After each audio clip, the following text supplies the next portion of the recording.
twongeye turatomboye bana b'Imana kuba duhamagara na Nyagasani ku mpuhwe ze, ku izina ry'Imana Data na Mwana na Roho Mutagatifu, amen. Amahoro bana b'Imana, Nyagasani aradukunda. Muri aka kanya aradutumiye kugira ngo duhure nawe tubinyujije ku mubiri Bikira Mariya, ubwo tugiye kuzirikana ku butumwa bwa Bikira Mariya. Buri wese abe maso kandi ugere nawe amatsiko wumva ubwo butumwa bwa Bikira Mariya, ubwo turi guhimbaza umunsi mukuru wa Bikira Mariya abwirwa ko azabyara umwana w'Imana, Annonciation. Niryo yibukiro rya mbere mu cyo kwishima Marayika Gaburiyeli abwira Mariya ko azabyara umwana w'Imana. Dusaba inema yo koroshya. Reka duce bugufi kugira Nyagasani mu ijambo rye kugira ngo tubashe kwakira ubwo butumwa Imana itwohereje binyuze ku mubyeyi Bikira Mariya. Turasomerwa ijambo ry'Imana dusanga mu Ivanjiri ya Luka umutwe wa mbere 26 kugeza ku 38. Hashize amezi 6 Marayika Gaburiyeli atumwa n'Imana mu mujyi wo mu Galileya witwa Nazareti ku mukobwa w'isugi wari warasabwe n'umusore witwa Yosefu wo mu muryango wa Dawudi. Uwo mukobwa yitwaga Mariya.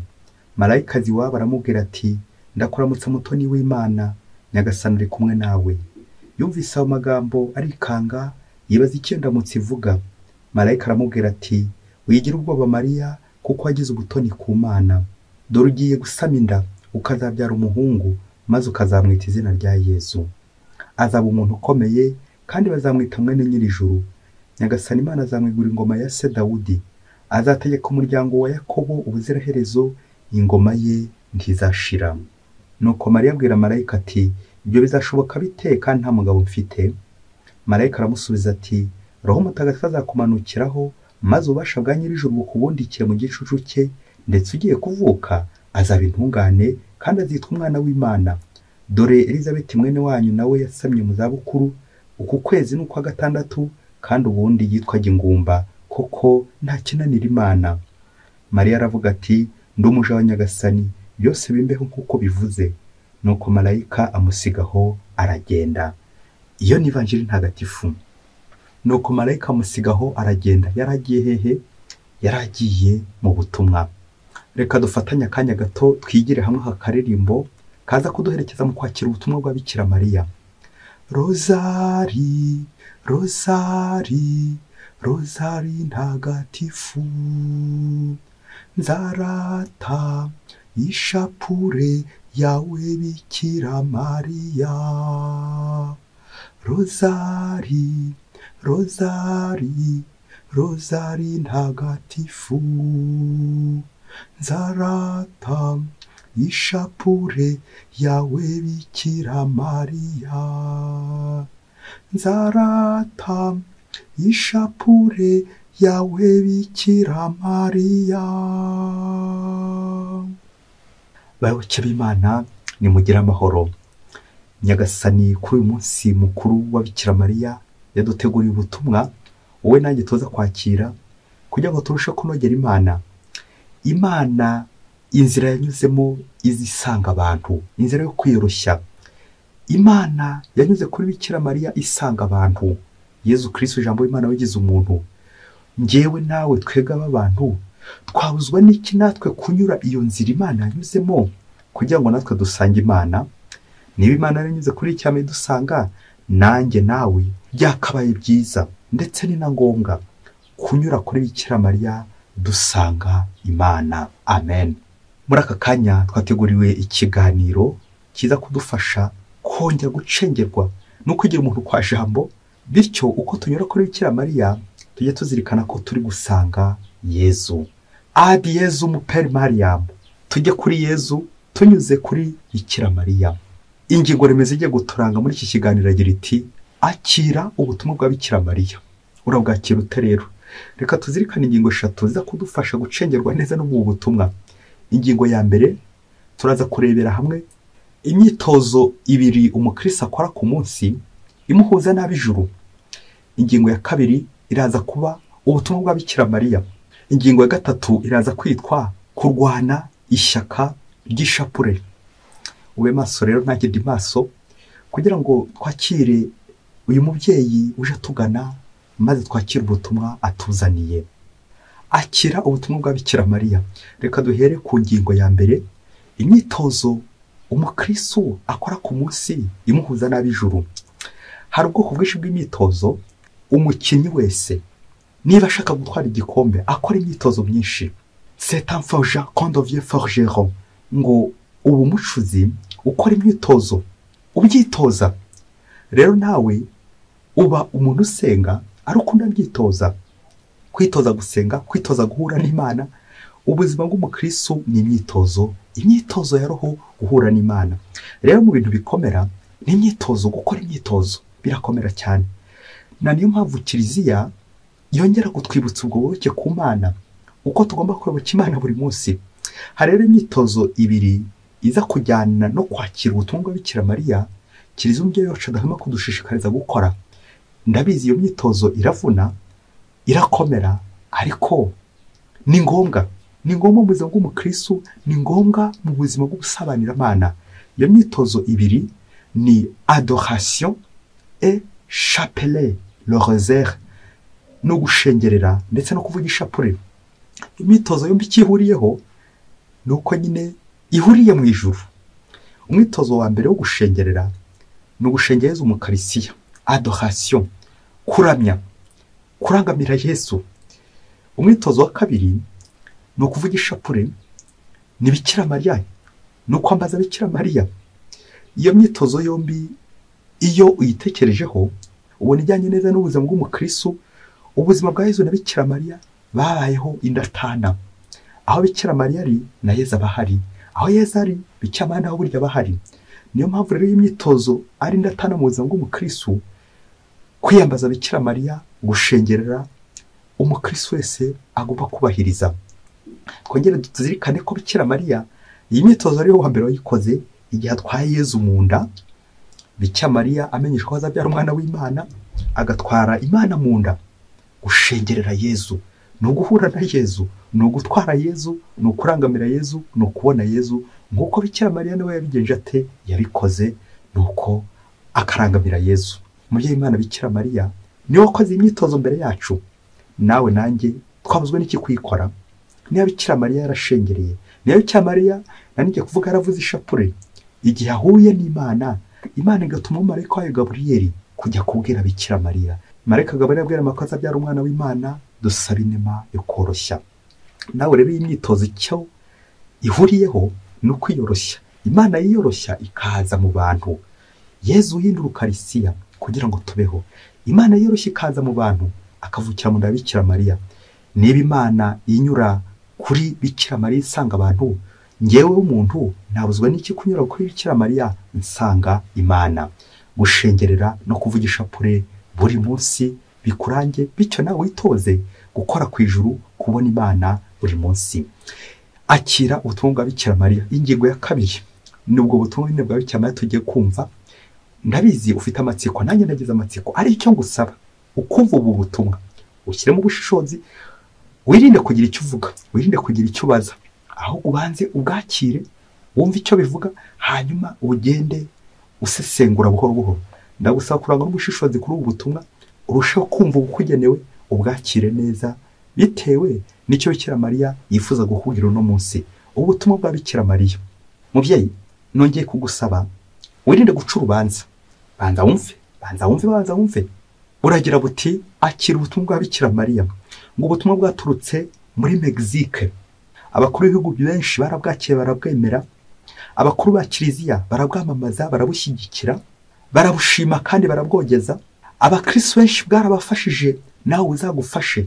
Ababwakiriye babonye ibitangaza byinshi, baratunze, baratunganirwa, bagize amahirwe, babonye amafaranga menshi, bavuye mu bukene, bakize indwara nyinshi, bakira kanseri, bakira diabete, bakira sida, bakira indwara nyinshi zari zabayeho karande, barakiza, babwakiriye neza. Nabo babupinze bakabusuzugura, bahuye n'ibyago, bahuye n'akaga, bahuye n'impanuka, bahuye n'ibibazo byinshi, bahuye n'ubukene, bagize amadeni menshi mu buzima, barafunzwe, barakubiswe kubera kwanga kwakira ubwo butumwa, kubera kubusuzugura. Mbese ababusuzuguye babaye imbwa. Dore uko ubwo butumwa buteye, ni ukuvuga ndakuramutsa Mariya 3 ku munsi, ubundi ukiryamira. Ni ukuvuga ndakuramutsa Mariya 3 ku munsi, warangiza ukandikira abantu 1000, ugenda ubabwira ko bagomba kuvuga ndakuramutsa Mariya 3 gusa ku munsi, kugira ngo ntibazahure n'ibyago nk'iby'abawusuzugwe nabo bahuye nabyo. Nuko rero nawe ni cy'abantu byibuze 1000 ubaho ubu butumwa bwo kuvuga ndakuramutsa Mariya 3 ku munsi. Mu minsi mike uzaba wahiriye, uzaba wabonye ibintu byinshi cyane, uzaba wabonye amafaranga menshi cyane, uzaba wakize, uzaba waminuje, ariko nanone ubusuzugura uzagira ibyago, uzabimbwa. Ubutumwa bawusuzugwe bahuye n'ibyago, aho niho ubutumwa burangiriye. Bayoboke b'Imana nimugire amahoro. Reka gato tugire uburyo dusuzuma ubu butumwa mu ngingo enye, bityo wongere urebe nawe ko bwakiriye. Wasanga nawe bwaguteye ubwoba, wasanga nawe wabwakiriye neza, wasanga nawe ugiye gutangira kubuvuga, wasanga nawe ugiye gutangira kwandika utuntu dupapuro, wasanga ugiye nawe kumenyesha abandi ibyo bigo butumwa bwa ndakuramutsa Mariya 3 ku munsi. Icyambere ni ubuhamya nakwihera nanjye. Ubutumwa nk'uko tumaze kubusomerwa, njye natangiye kubwumva nkiri mu mashuri abanza. Nuko ari njye na bagenzi banjye twaba turi kumwe, turatangira twandika udupapuro, yumvikane twabanje kuvuga izo ndakuramutsa Mariya 3 ku munsi. Twandika udupapuro tukayitwirirwa kwandika udupapuro, nirize kuvuga ko twaraga tutwandika, ukandikira abantu barenze 1000 kugira ngo nawe uzabone kuri ya byiza. Wenda twebwe twishakira gutsinda mu ishuri cyane kugira ngo tubone amanota menshi, ukirwandikira abantu ubutumwa benshi cyane. Icyaje guhakurikira njye na bagenzi banjye, akesha uwo mwanya twarawutaga nyine, etide ntitwongeye kuyikora neza, n'abandi bagiye bahura n'utu tuntu twose, ugasanga nyine umwanya turawubuze, ndetse rimwe na rimwe kwandikira abantu 1000 nawe kuri iyo foto bigatugora, bigatuvuna. N'abandi bagiye babukora kugira ngo ntazabimbwa. Ugakora ubutumwa nk'ubwo ngo kugira ngo utazabimbwa, kugira ngo utazahura n'ibyago, utazahura n'amakuba. Kuri iyo foto gashishimura inyandiko 1000, uwo mwanya kugira ngo utazabimbwa. Nyuma nibwo twaje guca kenge bwa butumwa twongeye kubwamamaza. Ese babyeyi twarasuzuguye? Ese babyeyi twapinze umubyeyi Bikira Mariya? Byagenze bite? Ubu se Bikira Mariya ntazaturakarira ko izo ndakuramutsa Mariya 3 ku munsi tutongeye kuzamamaza ngo tuzikwirakwiza abantu benshi bajye bazivuga? Icya kabiri twanenga kuri ubu butumwa, usibye ko twataye igihe kirekire, wowe ushobora kuba urimo, nshobora kuba ndimo, n'undi wese ubutumwa bwashyitseho ngo akire ubutumwa bwa Bikira Mariya buturutse muri Amerika, buturutse muri Mexique. Icya kabiri twazirikana ko ubutumwa ni ikirango, ikintu kizakubwira iby'ijuru, ikintu kizakubwira ubutumwa bw'ijuru. Ubutumwa bw'ijuru bushingiye mu ijambo ryitwa guhinduka. Hinduka kandi wemere inkuru nziza. Nimwicuze, nimwisubiraho, nimwicuze. Ubwo ni ubutumwa bwa Bikira Mariya butigera na rimwe butandukana n'ivanjiri. Ubutumwa bwa Bikira Mariya kenshi ntabwo budushishikariza kuzabona iby'isi, ihirwe ry'isi gusa, ahubwo iry'ijuru kwa kuvunika. Ndetse ntabwo Bikira Mariya agira iterabwoba ati nutabikora urapfa, nutabikora urahura n'ibyago, urahura n'akaga. Nta terabwoba rero kwa Bikira Mariya, kuko ari umubyeyi nyine. Bikira Mariya arahumuriza, nta kangarana, nta kangata. Ikindi kandi twazirikana nuko ubutumwa bwa Bikira Mariya nuko abantu atari twe duhindura abantu, ahubwo ni Roho Mutagatifu hindura abantu. Kwebwe kwirirwa kwandika ati wowe hinduka, burya ntabwo ari twe duhindura abantu. Ni na ngombwa kwiyoroshya kugira ngo ntitwumve ko ari impapuro ziza guhindura abantu. Ni nari cyane 1000 nibwo ntaza guhura n'ibyago, nibwo abantu baza guhinduka. Aho ngaho nyine naba nkiri mu bube nanjye. Akenshi dushaka guhindura abantu dukoresheje ibintu by'isi, tukaza kwibagirwa ko igihindura abantu atari ibyo bintu uzabona bya mirenge, ahubwo umutima wicuza. Ngiye kizakubwira nyine ubutumwa bw'ijuru nta kindi nuko abantu bahinduka, tugahinduka tukarangamira Imana, tukarangamira Yezu Kristo jambo w'Imana wigize umuntu. Icya gatatu twanenga kuri ubu butumwa, niba nawe wabashije kumva igikubiyemo, no kuyobya abantu ingoma y'ijuru. Mu isomo rya filozofiya hari aho bagera bakiga abantu bita abasofiste. Sophisme ni uburyo bwo gushaka gutsinda. Ushobora kuba uri no mu buyobe ariko ugashaka uburyo bwose watsinda. sophisme d'autorité ni ukukishingikiriza abakuru ba kiliziya, ukishingiza papa ati papa yarabivuze nawe, papa yarabikoze nawe, abakuru ba kiliziya barabwemeye, abakuru b'ibihugu bose barabwakiriye kandi bashishikariza abaturage babo, wowe wabuzwa n'iki kuwukurikiza? ni uko wajya kureba ugasanga ni wowe uciriritse urimo, ugaharanira ko nawe wakwigana bariya bayobozi bakomeye nk'uko umuyobozi mukuru yabivuze, ngo nawe ugiye guhita ugira ute ubyubahiriza, kandi ari uburyobe, kandi we nta n'uwo bivuze, kandi wenda bitaranabayeho, ari ibintu umuntu yahimbahimbiye. nuko ukajya kureba ati bwaturutse ruguru, bwaturutse hepfo, bwaturutse muri Amerika, bwaturutse mu Burayi, wajya kumva ari ibihugu bikomeye cyane bwaturutsemo, ati n'ubundi aha dutangara impamvu bakize nuko nyine babwakiriye neza. nuko ugahera aho ngaho ubuyobe gusa. nuko ntabwo sheshe muri nyandiko sinakubwira nyinshi cyane kugira ngo ugire ute ushimisha abantu, ushire ushimisha abantu. Icya kane twarenga kuri ubutumwa ingirwabutumwa ngo bwa Bikira Mariya no gupfobya Bikira Mariya. Mubyeyi uze gukurira ifoto nawe, wari usanzwe wivugira ndakuramutsa Mariya 10, wari usanzwe wivugira ishapure, wari usanzwe wivugira rozari yose ukayirangiza, amibukiro yo kwishima, amibukiro y'urumuri, amibukiro y'ishavu n'ayikuzo yose ukayatambukaho. none umuntu akaza kubwira ati vuga zanakuramutsa Mariya 3, wowe ntacyo wimviramo 3 gusa ku munsi, kandi urusanzwe umenyereye kuvuga byinshi. niko umuntu akura ajya hejuru cyangwa akura ajya hasi, nguko gukura nk'isabune. ushaka gukura nk'isabune, navuga gusubira inyuma. icyo abapfobya Bikira Mariya baheraho, aracunga akabona warakataje uri gutera imbere mu kwakira ubutumwa bw'Imana, mu kuvuga Bikira Mariya neza, nuko agashaka ibintu byose byaguca intege. kunusura ku butumwa bwa Bikira Mariya, kugenda unusuraho gato cyane, ukanusura ku ishapure, ukaregeza, uko no gupfobya Bikira Mariya no gupfobya ishapure. nibwo uzumva abantu benshi baguca intege bakubwira bati po icyo ni kiziriko mujya mwambara, icyo ni kiziriko.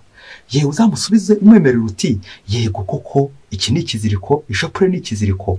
kubera iki? kuko ituzirika ntabijuru, iduhambira ku ijuru, iduhambira kuri Bikira Mariya, iduhambira kuri Yezu, iduhambira ku Mana, kuko Imana yanyuze ino nzira imanuka. natwe rero tugomba kuzamuka nk'urwego, Bikira Mariya nk'urwego rudushyitsa mu ijuru, ngiye ishapure, Bikira Mariya nk'inzira ngufi tuzamukiraho tujya he, tujya mu ijuru. none se gucyo ufite isoni zo kuyirangiza, zo kuyivuga? nuko umuntu akagushuka ati vuga 3 gusa wiryamire. mbega abanebwe baraha, mbega ubuyobe buraha. nuko bamwe b'abanyantege nke bati po ishapure n'ubundi dutwara umwanya, ufata iminota 15, 20, 30, ufata isaha yose ndi kuvuga rozari isaha n'igice. koko uwo mwanya nari kuba nungutse nk'amadolari 1000 kuri iyo saha yose. none koko njye guta umwanya aho ngaho? po reka nivugire 3 ubundi nikomereze, ejo Bikira Mariya atazandakarira.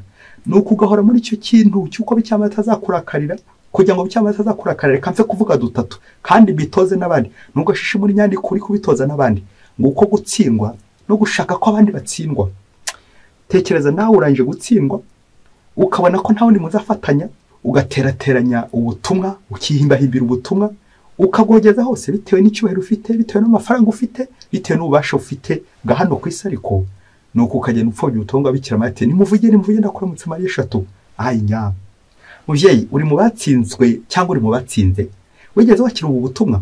wasanga nawe ukivuga ndakuramutsa Mariya 3 ku munsi, ishapure wayitaye he? wasize he ishapure? uyu munsi no kwegura amashapure yacu, twe gupfobya Bikira Mariya, twe kumusura ku butumwa bwa Bikira Mariya, kuko buruzuye ndakuramutsa mutoni w'Imana, n'Imana yamunyuzeho. rero ntacyo byakumarira gupfobya Bikira Mariya, ntacyo byakumarira kunusura Bikira Mariya.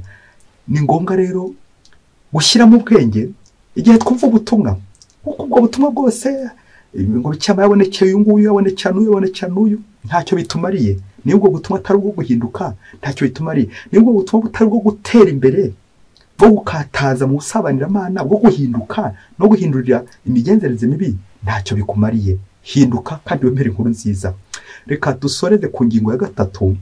niba koko warangije kunenga nawe ubutumwa, akira ubutumwa bwa Bikira Mariya, abantu bose baza bakwiruha ati fata ubutumwa bwa Bikira Mariya, nushishoza ko ugashyira mu bushishozi, uzasanga buturuka ku Mana cyangwa niba buturuka ku Mana.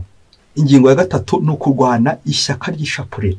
ishapure ya buri munsi, rozari ya buri munsi, rozari rozari rozari ntagatifu, nzarata ishapure yawe Bikira Mariya. Reka dusoreze gutuntu tugera muri tune.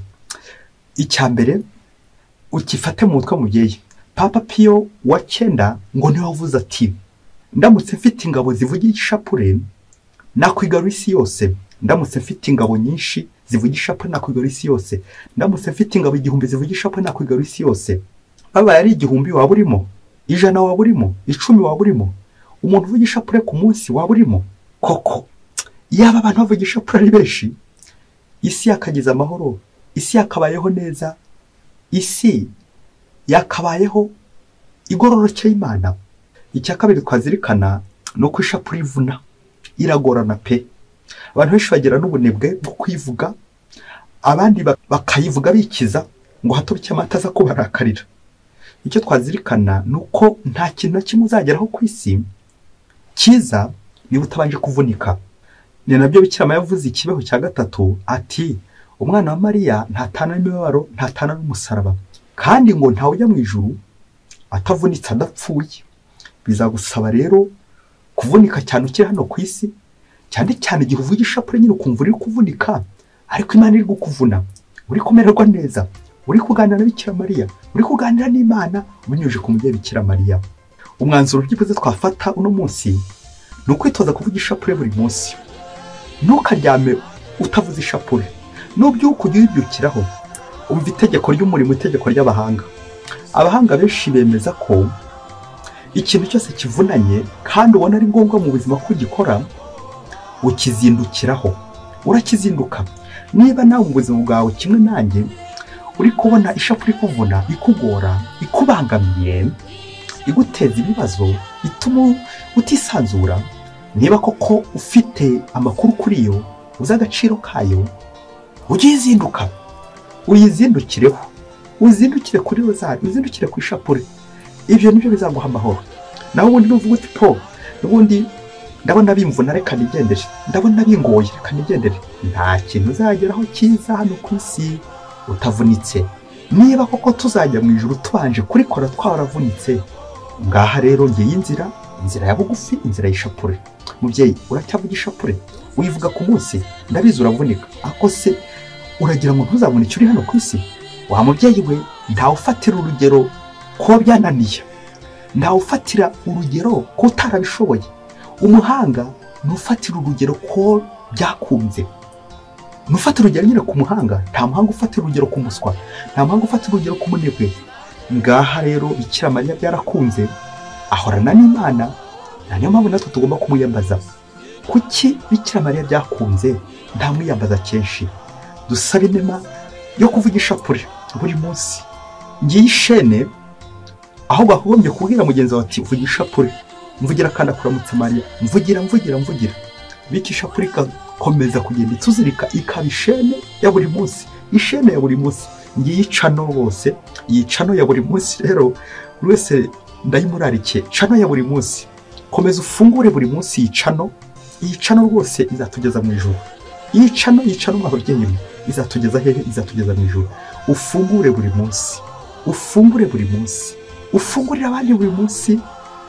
Ishapure mu byeyi Bikira Mariya, ijambo ry'Imana buri munsi. Ngiye yicano rwose iyi nzira ndayikwifuriza, nanjye nyifuriza. Niba woga ndakuramutsa Mariya 3 nawe ongera rwose ziba 10.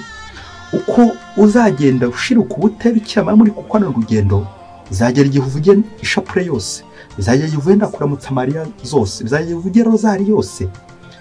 Nuko buri munsi urangamire Nyagasani kandi ugumane nawe buri munsi. Bikira Mariya nyina wa jambo, udusabire buri munsi. Mwese Imana ibahe umugisha. Imana Data na Mwana na Roho Mutagatifu. Amen. Padiri Masumbuko Ladislas wa Diocese ya Cyangugu.